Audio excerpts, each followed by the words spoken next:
and women serving as part of the Navy and Marine Corps team right now. I can assure you that no one cares more than I do about their safety and welfare.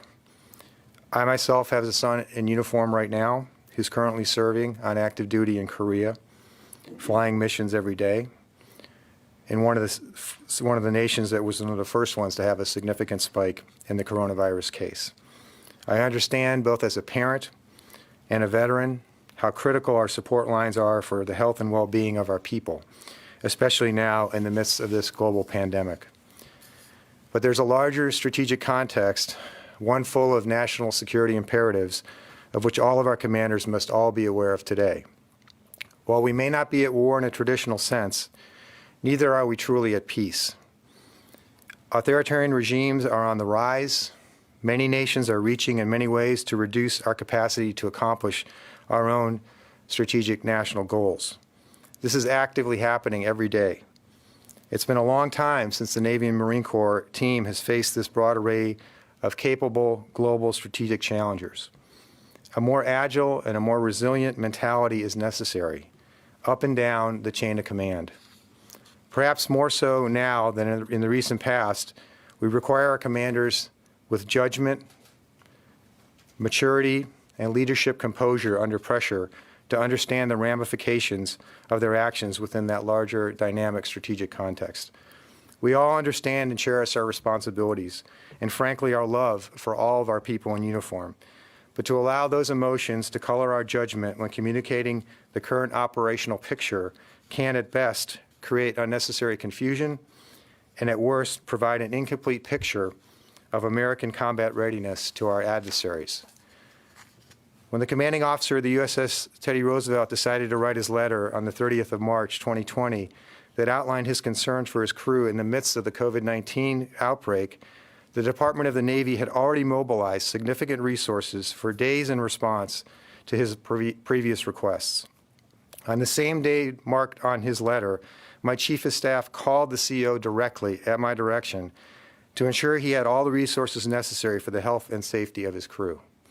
The CO told my Chief of Staff that he was receiving those resources and he was fully aware of the Navy's response, only asking that he wished the crew could be evacuated faster. My Chief of Staff ensured that the CO knew that he had an open line to me at any time for him to call. He even called the CO again the day later to follow up, and at no time did the CO relay the various levels of alarm that I, along with the rest of the world, learned from his letter when it was published by the CO's hometown newspaper 2 days later.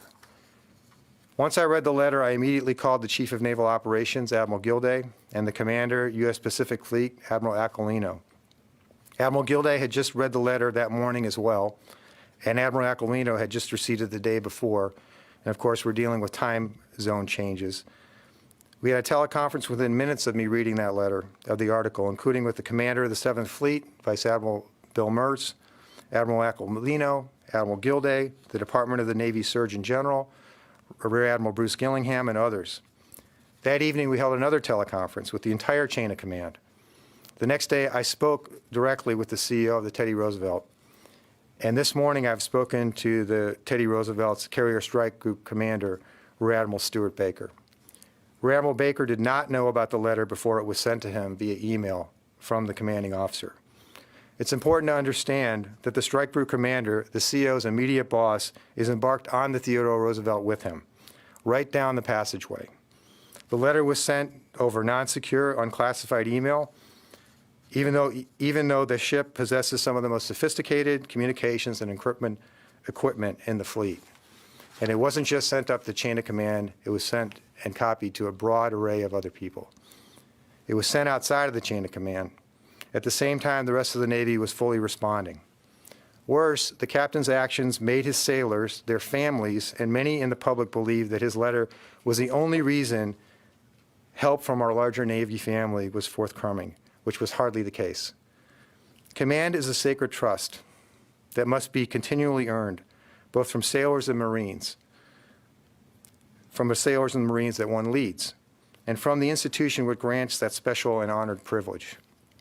As I learned more about the events of the past week on board the Teddy Roosevelt, including my personal conversations with the Strike Group Commander, Commander, 7th Fleet, Commander, U.S. Pacific Fleet, and the Chief of Naval Operations, and Captain Crozier and myself, I could reach no other conclusion that Captain Crozier had allowed the complexity of his challenge with the COVID breakout on the ship to overwhelm his ability to act professionally, when acting professionally was what was needed most at the time.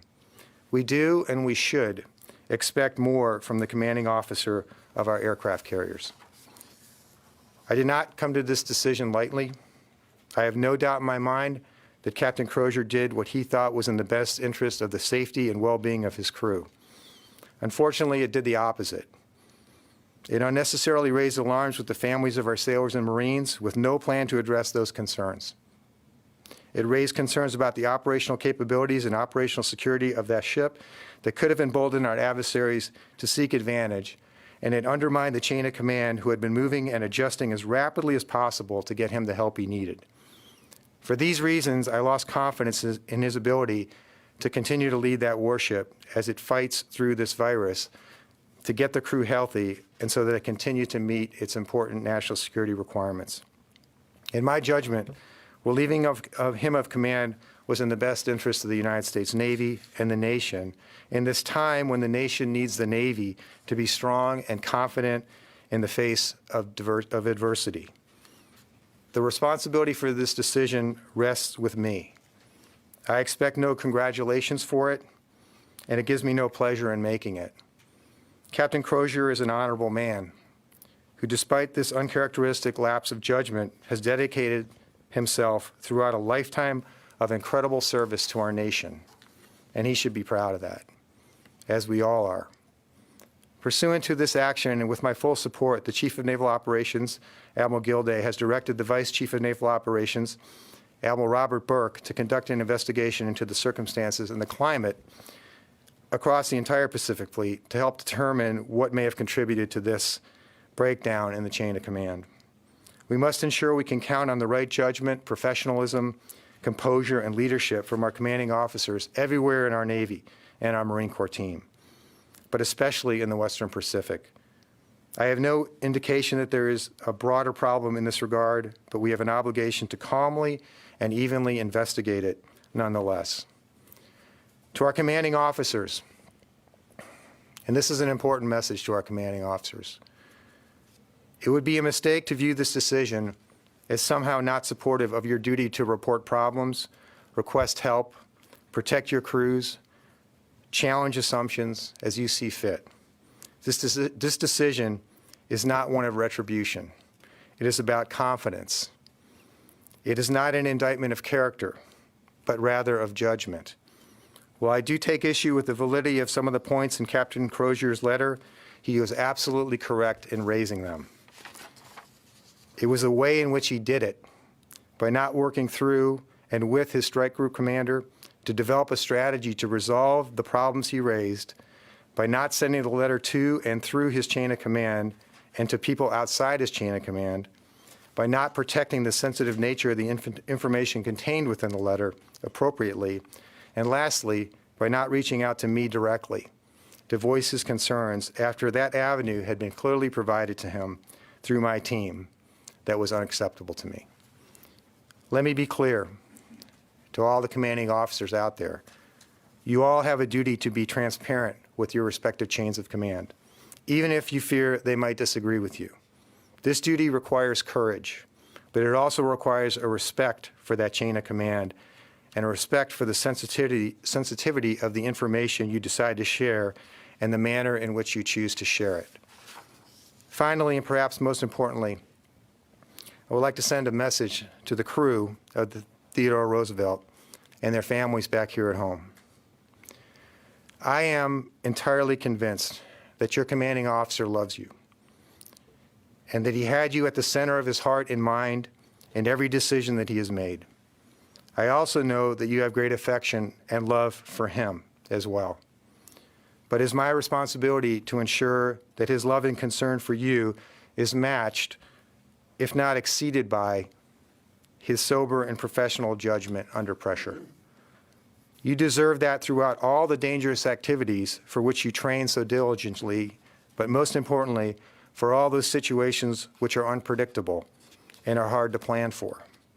It's important because you are the TR. You are the big stick. And what happens on board the TR matters far beyond the physical limits of your hull. Your shipmates across the fleet need to know for you that you'll be strong and ready. And most especially right now, they need to know that you're going to be courageous in the face of adversity. The nation needs to know that the big stick is undaunted and unstoppable, and that you will stay that way as long as the Navy helps you through this COVID-19 challenge. Our adversaries need to know this as well. They respect and fear the big stick, and they should. We will not allow anything to diminish that respect and fear as you and the rest of our nation fights through this virus. As I stated, we are not at war by traditional measures, but neither are we at peace. The nation you defend is in a fight right now for our economic, personal, and political security, and you are on the front lines of that fight in so many ways. You can offer comfort to your fellow citizens who are struggling and fearful here at home by standing the watch and working your way through this pandemic with courage and optimism, and set the example for the nation. We have an obligation to ensure you have everything you need as fast as we can get it there, and you have my commitment that that's what we will do, and we're not going to let you down. The nation you have sworn to defend is in a fight, and the nations and bad actors around the world who wish us harm should understand that the big stick is in the neighborhood and that her crew is standing the watch. Thank you, and I'm ready to answer your questions. Gilday, did you have a comment? Thank you, Mr. Secretary. Good afternoon, ladies and gentlemen. The Secretary of the Navy has lost confidence in the commanding officer of the USS Theodore Roosevelt, and I support the Secretary in his decision to relieve Captain Crozier. I have been given every opportunity, every step of the way, to provide my advice to the Secretary as he came to this decision. That is why we're taking this action today, as well as initiated an investigation into the events that unfolded aboard the USS Theodore Roosevelt. Make no mistake, nobody cares more about our sailors and those aboard the Theodore Roosevelt than our leadership in the Navy. Our sailors deserve the best leadership that we can absolutely provide. As I said yesterday at this podium, being a commanding officer brings with it an extraordinary responsibility, and that responsibility is absolute. We place a great deal of trust and confidence in our commanding officers and rely on them to manage risk and make decisions that are fact-based, all the while communicating honestly with their chain of command. We trust them to calmly and unemotionally take action in the face of the most challenging circumstances. We want our commanding officers to tell us when things aren't going well so we can help address potential problems. We want them to tell their chain of command what they need. We want them to tell the truth. Trust up and down our chain of command is the bond that keeps us steady. As military men and women, we prepare daily to deal with adversity, uncertainty, and conflict. Americans depend on us for our security. We will not let them down. Thank you. Mr. Secretary, if you could explain, yesterday I left with the impression that he appropriately went through the chain of command, but if it was found that he leaked the letter, that would be a problem. Do you believe that he leaked the letter because you alluded to the fact that it was his hometown paper? And how do you respond to some of the families and some of the sailors on the ship who say he was just speaking truth to power? Well, I have no information, nor am I trying to suggest that that he leaked the information. It was published in the San Francisco Chronicle. It all came as a big surprise to all of us that it was in the paper. That's the first time I had seen it. Admiral Gilday is pretty much in the same boat. He received the email from Admiral Aquilino, and it was already in the Chinfo clips, I think, that morning. So that's the answer to that question. I'm not making any suggestion about that. I don't know. I don't think I'll ever know who leaked the information. What I will say, he sent it out pretty broadly, and in sending it out pretty broadly, he did not take care to ensure that it couldn't be leaked. And that's part of his responsibility, in my opinion. And then your second question? The sort of families and sailors saying he was just speaking truth to power rather than trying to sort of... Well, of course, and I mean, we absolutely, I mean, look, I know that, as I mentioned before, the families of the sailors want the CO to be looking out for the well-being of the sailors. we have a responsibility to look out for them as well, but also for to guard our national security mission and all the other sailors that are out on all the other ships out there that may be put at risk by the actions of a particular commanding officer. So that's the bottom line for me. Right, Naval, coming back. Yes, sir, I'm trying to understand, did you not receive the letter before it appeared in the paper? Did it not go up the chain of command? Because it was our impression that the letter had been sent up the chain of command. So that's a bit confusing. And how does this not have a chilling effect on other Navy captains and who are concerned? I mean, he was concerned about the health and welfare of those on the ship. Yes, and we want all of our captains to be that way, to be concerned. I trust that it won't have a chilling effect. I hope that what this will do, it will reinforce the fact that we have the proper way of handling this. What he did by doing this and not being careful with who that information went to, and you're right, it did go to the task group commander, to Admiral Aquilino, to the air boss, but it was copied to 20 or 30 other people. Okay, that's just not acceptable. He did not take care, and what that did is it created a panic a little bit of a panic on the ship, because the ship was not prepared. The chief petty officers were not prepared to answer questions from the crew in terms of how bad the situation was. It misrepresented the facts of what was going on the ship as well, and at the same time, the families here in the United States were panicked about the reality. The reality of what's happening on the ship right now is we have about 114 sailors who have tested positive. I can tell you with great certainty there's going to be more. They'll probably be in the hundreds. Of the 114 sailors, not a single one of them has been hospitalized or has had the requirement to be hospitalized. They're all, the ones that are sick are exhibiting mild or moderate flu symptoms. Some of them are exhibiting no symptoms, and some of them have already recovered from the virus, from the effects of the virus.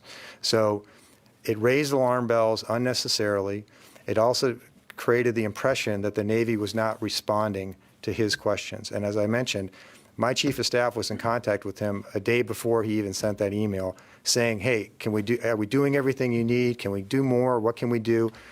Things were flowing into theater. I mean, just to give you an example, when the ship got there, we didn't have any beds to take people off to. A week later, we have almost 3,000 places for these sailors to go.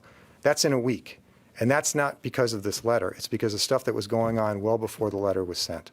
And so that's what's frustrating, because what it does, it undermines our efforts and the chain of command's efforts to address this problem, and creates a panic and creates the perception that the Navy's not on the job, the government's not on the job, and it's just not true. I'm curious why you took the time in your opening statement, your prepared remarks, to say that it was published in his hometown paper if you're not alleging that he was the one who leaked it. I just have to ask. And if it hadn't been reported in the media, then would none of this have happened? Your problem is he reported it, he provided this information to too many people, and so it got out. If he had provided it to too many people but it hadn't been reported in the media, would we not be sitting here discussing this right now? And then finally, did you have any pressure? I know this was your decision and you directed the action, but did you have any pressure from the White House or from DOD, from Secretary Esper to do this today? Okay, so with respect to the hometown paper, that's a statement of fact. I have no information about whether or not he had anything to do with that. I do know that he did not safeguard that information and to keep it from being leaked anywhere. That's step one. So I'm not alleging that. I apologize if that's what the statement is insinuating. That's not the case. Your second question was had it not been reported in the media, would we not be sitting here right now? Is that really what happened? Why you're angry that it? No, I think I made that very clear in my statement, that we want that information coming up to us so that we can take action on it.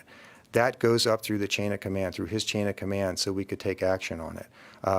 No, I would, my perspective on this, if he had walked in with that list of concerns to his immediate supervisor and said, hey, let's work together on this, and they worked together on it and the list didn't change, or that we would not be here talking about this, and that commanding officer would probably still be in command right now.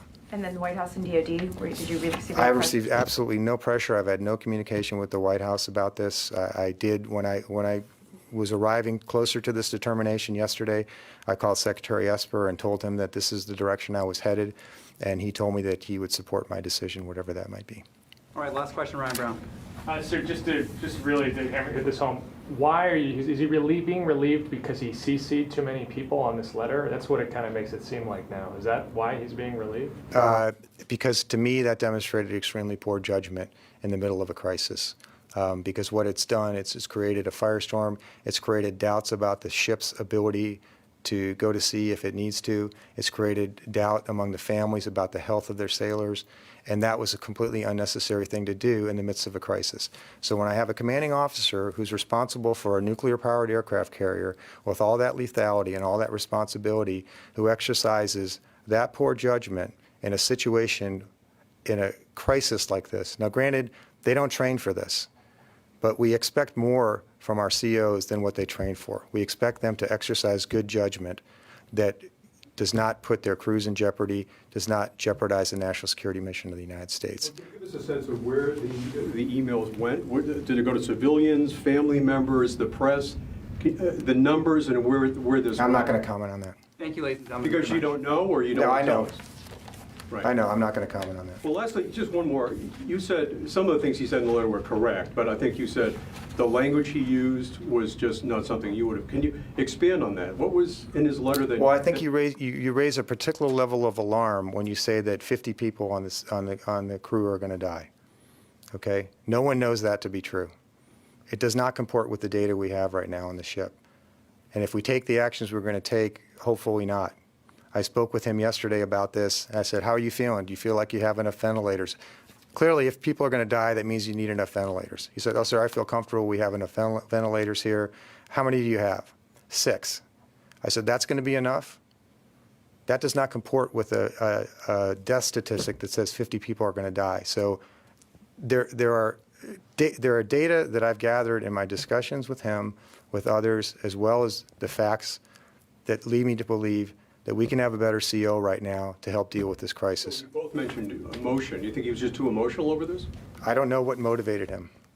I just know that it exercised extremely poor judgment. But you also All right, ladies and said he gentlemen, did thank you very something much. correct as well. What was Tom, thank you very correct? much. in the I can answer this. I'll answer this. This is an important issue, yeah, by the way. what he rather than did, just what, asking 4 questions. what he did that was correct was recognize the situation, recognize that he needed to communicate what was going on in the ship, okay?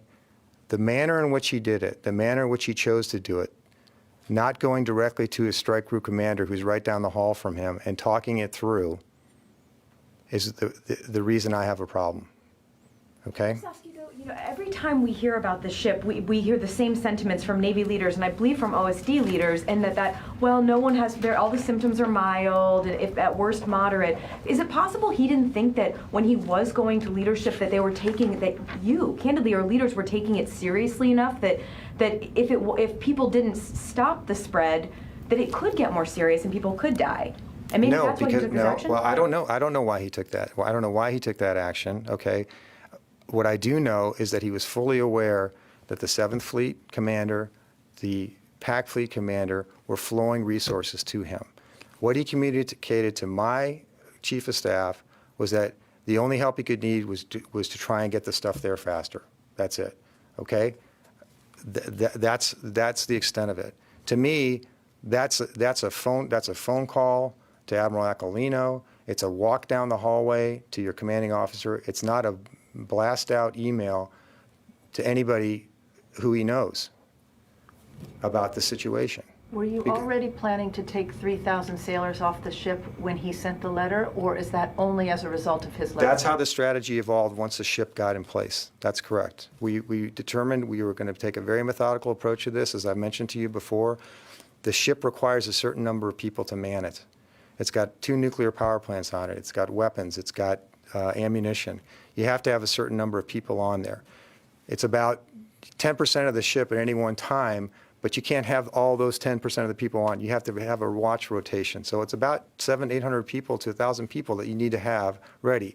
So we took those people off first, the people that we could fill those bills, make sure that they're clean, and we'll slowly start bringing them back on the ship. In the meantime, we freed up 2,700 or 1,700 additional hotel rooms in the state of Guam to take people off faster. And this was all in the works when this was going on. And that's going to be the last question. Okay? Thank you. Thank you all very much.